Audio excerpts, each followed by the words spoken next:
കഴിഞ്ഞ ദിവസം പ്രധാനമന്ത്രി വീണ്ടും ഒരു ഓർമ്മപ്പെടുത്തൽ പാകിസ്ഥാന് നൽകിയിരിക്കുകയാണ്. അതായത് എൻ്റെ രാജ്യത്ത് കയറി എൻ്റെ രാജ്യത്തെ ജനങ്ങളെ തീർത്ത, അതിൻ്റെ പിന്നിൽ നിങ്ങളെ സഹായിച്ച, ഗൂഢാലോചന നടത്തിയ ഒരൊറ്റ എണ്ണത്തിനെയും ഞാൻ വെറുതെ വിടില്ല.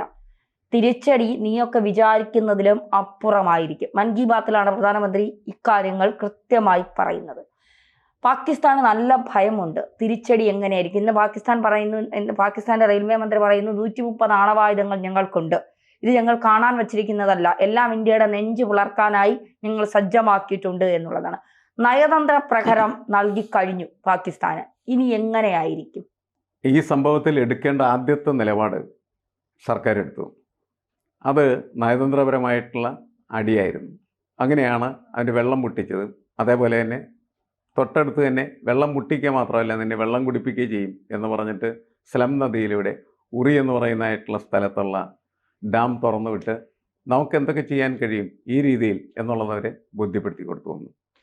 രണ്ടാമത് എല്ലാവരും പ്രതീക്ഷിച്ചുകൊണ്ടിരിക്കുന്നത്, എല്ലാവരും ആകാംക്ഷയോടിരിക്കുന്നത്, എല്ലാവരും ഭയപ്പെട്ടുകൊണ്ടിരിക്കുന്ന കാര്യം എന്ന് പറയുന്നത് പാകിസ്ഥാനെ ആക്രമിക്കുന്ന ദിവസം എന്നാണ് എന്നുള്ളതാണ്. ആക്രമിക്കും എന്നുള്ള കാര്യത്തിൽ തർക്കമില്ല. കഴിഞ്ഞ ദിവസം ബീഹാറിലെ മധുബാനിയിൽ വെച്ചാണ് അദ്ദേഹം വളരെ സ്ട്രോങ് ആയിട്ട് അദ്ദേഹത്തിൻ്റെ സർക്കാരിൻ്റെ തീരുമാനം എന്തായിരിക്കും എന്ന് പ്രഖ്യാപിച്ചത്.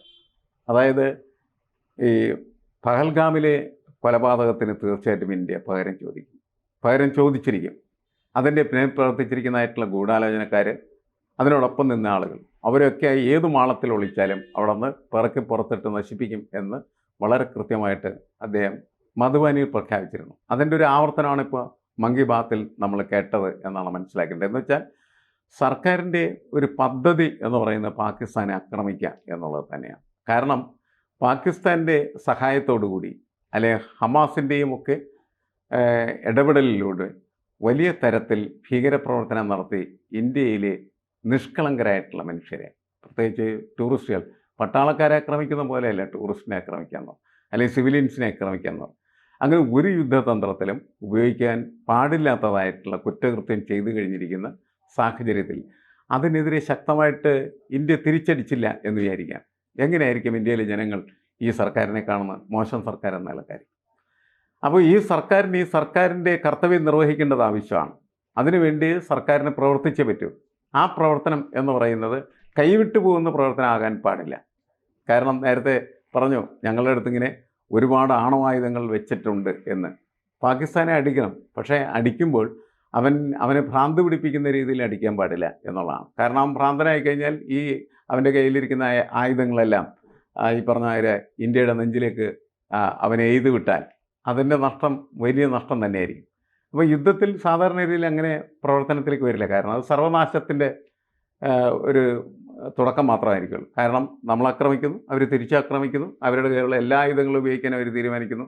അതിൻ്റെ ഒരു നെറ്റ് റിസൾട്ട് എന്ന് പറഞ്ഞാൽ ഇന്ത്യയുടെ ഒരു ഭാഗം തന്നെ തകർന്നു പോകും. പാകിസ്ഥാൻ ചിലപ്പോൾ സമ്പൂർണ്ണമായിട്ട് ഇല്ലാതാവും.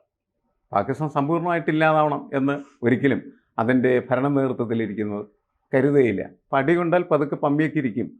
അപ്പോൾ ഇവനെ പമ്മിയിരിക്കാൻ പറ്റുന്ന രീതിയിൽ അടിക്കുക എന്നുള്ള ഒരു തന്ത്രമായിരിക്കാം മിക്കവാറും ഈ ഫിസിക്കൽ ഫോഴ്സിലൂടെ ഇന്ത്യ പാകിസ്ഥാനെതിരെ നടത്താനായിട്ട് പോകും. നേരത്തെ നടത്തിയത് ഫിസിക്കൽ ഫോഴ്സിലൂടെയുള്ള ഒരു അറ്റാക്ക് ആയിരുന്നില്ല. പകരം നയതന്ത്രപരമായിട്ട് നടത്തിയ ചില നിലപാടുകളിലൂടെ പാകിസ്ഥാനെ ശ്വാസം മുട്ടിക്കുകയും ഞെക്കുകയും ഞെരിക്കുകയും ഒക്കെ ചെയ്തു കഴിഞ്ഞിരിക്കുന്നു. ഇനി എന്താണ്? ആയുധം ഉപയോഗിച്ചുകൊണ്ടുള്ള അക്രമമാണ്. ആ അക്രമത്തിനും ഒരു കൺട്രോൾ ഉണ്ടാകും, ഒരു നിയന്ത്രണമാകും. കാരണം വെച്ചാൽ പാകിസ്ഥാനെ വെറുതെ ഭ്രാന്തമായ അവസ്ഥയിലേക്ക് കൊണ്ടുപോകാത്ത തരത്തിൽ അടികൊടുത്ത് അടങ്ങി ഒതുങ്ങി ഇരിക്കാൻ പറ്റുന്ന രീതിയിലുള്ള ഒരു അറ്റാക്കായിരിക്കും യഥാർത്ഥത്തിൽ ഇന്ത്യയുടെ ഭാഗത്ത് ഉണ്ടാവുക എന്നാണ് നമ്മൾ കരുതേണ്ടത്. കാരണം അണുവായുധങ്ങൾ എന്ന് പറയുന്ന സാധനം ആർക്ക് വേണമെങ്കിലും ഉപയോഗിക്കാം. അത് ഉപയോഗിച്ച് കഴിഞ്ഞാൽ എതിരാളികളെ ഭസ്മമാക്കി മാറ്റാനായിട്ട് കഴിയും എന്നുള്ളതാണ്. പക്ഷേ ഇന്നത്തെ കാലത്ത് അത് ആരും പ്രയോഗിക്കാത്തത്, എല്ലാവരുടെയും ഇരിക്കുന്നുണ്ട്, പ്രയോഗിക്കാത്തത്. അതിൻ്റെ റിസൾട്ട് എന്ന് പറഞ്ഞാൽ സർവനാശമാണ്. പാകിസ്ഥാൻ തുടച്ചു മാറ്റപ്പെടാൻ പാകിസ്ഥാൻ ആഗ്രഹിക്കുന്നുണ്ടാവില്ല. അതുപോലെ ഇന്ത്യ തുടച്ചു മാറ്റപ്പെടാനായിട്ട് ഇന്ത്യയും ആഗ്രഹിക്കുന്നുണ്ടാവില്ല. അപ്പോൾ ചെയ്തു പോയ പോക്കൃത്തരത്തിന്, തെമ്മാടിത്തരത്തിന് അത്യാവശ്യം വേണ്ടതായിട്ടുള്ള ശിക്ഷ പാകിസ്ഥാന് കൊടുക്കുക എന്ന സമീപനമായിരിക്കും ഇന്ത്യയുടെ ഭാഗത്തുനിന്നുണ്ടാവുക എന്നാണ് നമ്മൾ കരുതേണ്ടത്. ആണവായുധങ്ങൾ അത് ഉപയോഗിക്കുമെന്ന് പറഞ്ഞുകൊണ്ട്, അത് പ്രയോഗിക്കുമെന്ന് പറഞ്ഞുകൊണ്ട് കുറേ ദിവസമായി പാകിസ്ഥാനിലെ പ്രതിരോധ മന്ത്രി, റെയിൽവേ മന്ത്രി, മറ്റു പ്രധാനമന്ത്രിമാർ ഒക്കെ ഇങ്ങനെ വിച്ചുംപേയും പറഞ്ഞുകൊണ്ടിരിക്കുകയാണ് ഇന്ത്യയോട്.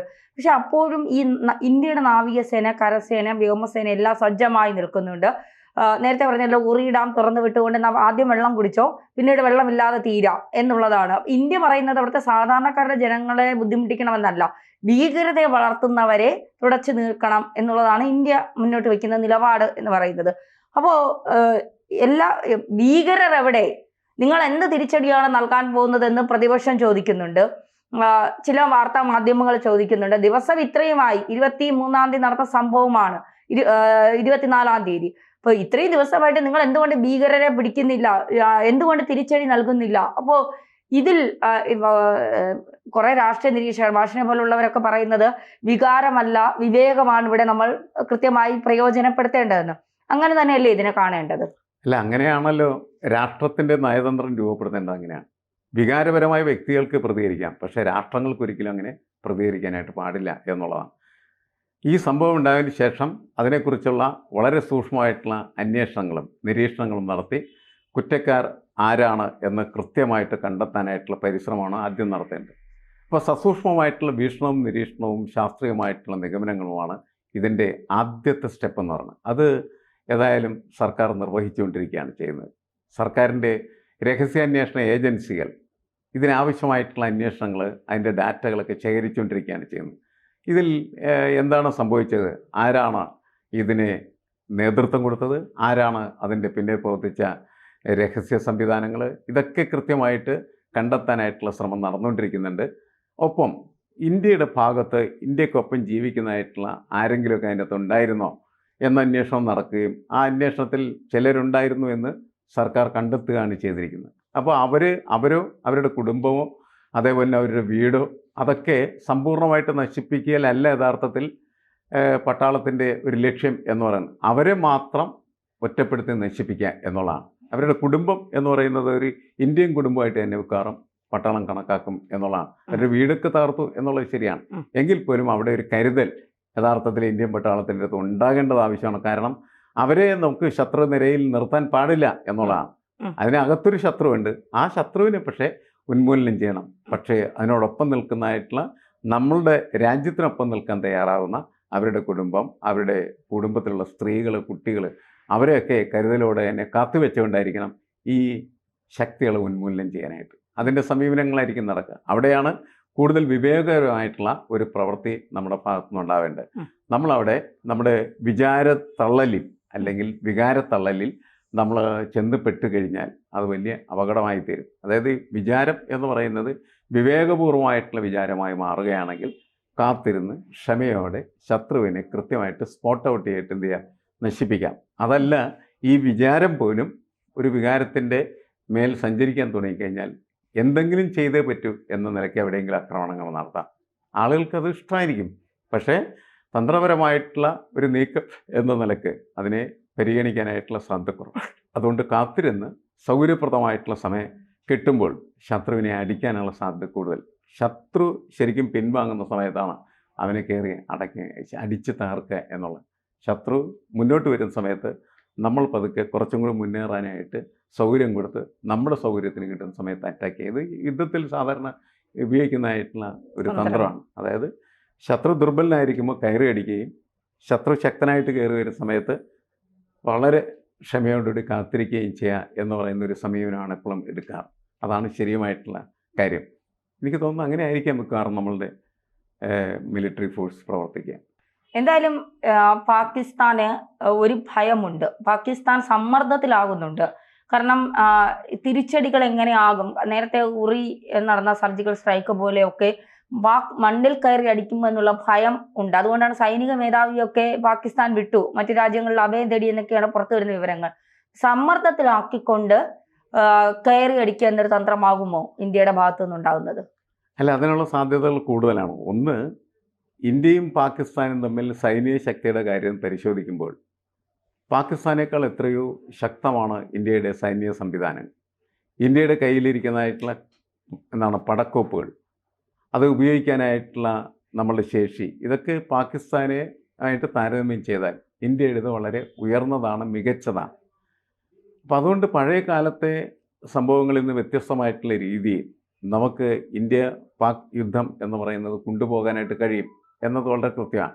അപ്പോൾ ഇവിടെ നമ്മുടെ സാധ്യതകൾക്കനുസരിച്ചിട്ട് ശത്രുവിനെ ശരിപ്പെടുത്തുക എന്നുള്ള സമീപനമായിരിക്കും യഥാർത്ഥത്തിൽ ഇന്ത്യയുടെ ഇൻ്റലിജൻസ് ഫോഴ്സും അതിൻ്റെ പിന്നിൽ പ്രവർത്തിക്കുന്നതായിട്ടുള്ള ശക്തികളൊക്കെ കരുതുക എന്നാണ് ഞാൻ കരുതുന്നത്. അപ്പോൾ അതുകൊണ്ട് നമ്മൾ കുറേ കാത്തിരുന്നേ പറ്റുമല്ലാണ്ട് നമ്മളിങ്ങനെ എന്തായി ഇത്ര ദിവസമായില്ലേ ഒന്നും ചെയ്തില്ലേ എന്നൊക്കെ ചോദിക്കുന്ന ആളുകളുണ്ടാകും. പക്ഷേ അതിലെന്താ കഥയിരിക്കുന്നത്? എന്ത് ചെയ്യണം എന്ന് കൃത്യമായിട്ട് മനസ്സിലാക്കി അതിനനുസരിച്ച് ശാസ്ത്രീയമായി തന്നെ അവരെ അടിച്ച് തരിപ്പണമാക്കുന്ന ഒരു സംവിധാനത്തിലേക്കായിരിക്കും ഇന്ത്യൻ പട്ടാളം പോവുക. അങ്ങനെ നമ്മളതിനെ കാത്തിരുന്ന് കാണുക എന്ന് പറയുന്ന സമീപനമാണ് നല്ലതെന്ന് എനിക്ക് തോന്നുന്നു.